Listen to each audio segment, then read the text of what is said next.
Matthew writes in, this was also on a YouTube video. So this is a comment on a YouTube video. This is interesting.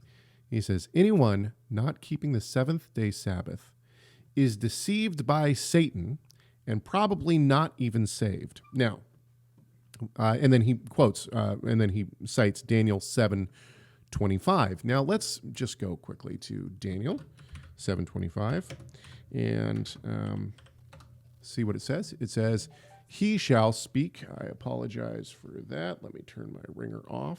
I thought it was. This is the fourth kingdom, right? Is this? Start back a little earlier. Yeah, let's start in 23. So Daniel 7:23 says, thus he said, as for the fourth beast, there shall be a fourth kingdom on earth, which shall be different from all the kingdoms, and it shall devour the whole earth and trample it down and break it to pieces.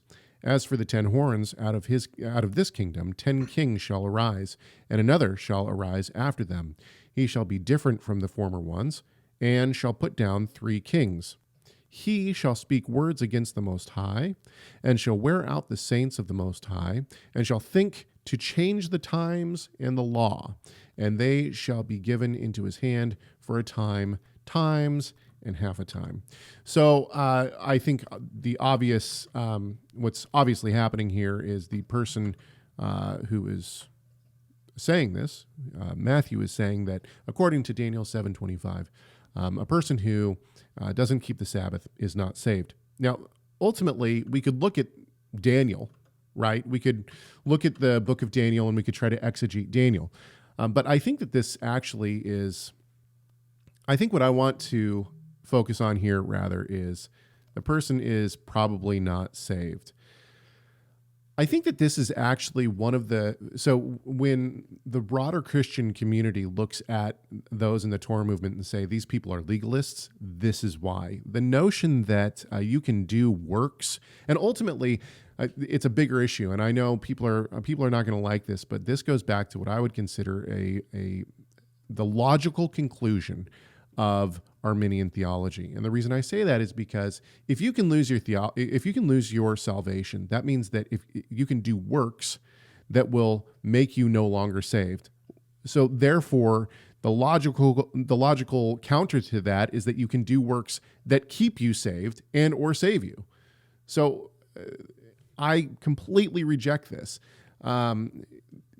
Beyond just that notion that works save you, which this person is essentially saying. This person, Matthew, is essentially saying that works save you, because if you don't keep the Sabbath, you're not saved. Ultimately, I think that, this just goes to works-based salvation.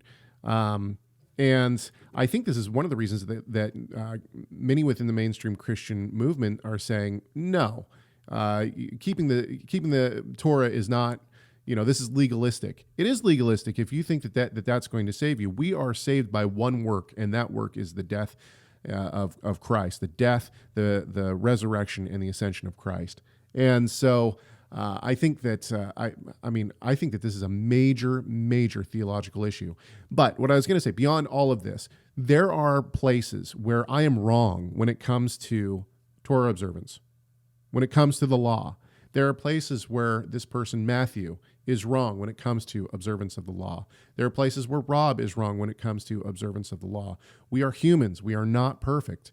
And I think it was Luther, maybe it was Calvin, who first said 30% of what I believe is not true. I just don't know what 30% it is. That's N.T. Wright. Well, N.T. Wright is quoting, though. I think he quotes Luther. But anyway, the point is that there are plenty of things that we do that are not going to be in line with the Torah. And if that means that we're no longer saved because we have done things against the Torah, then no one is saved.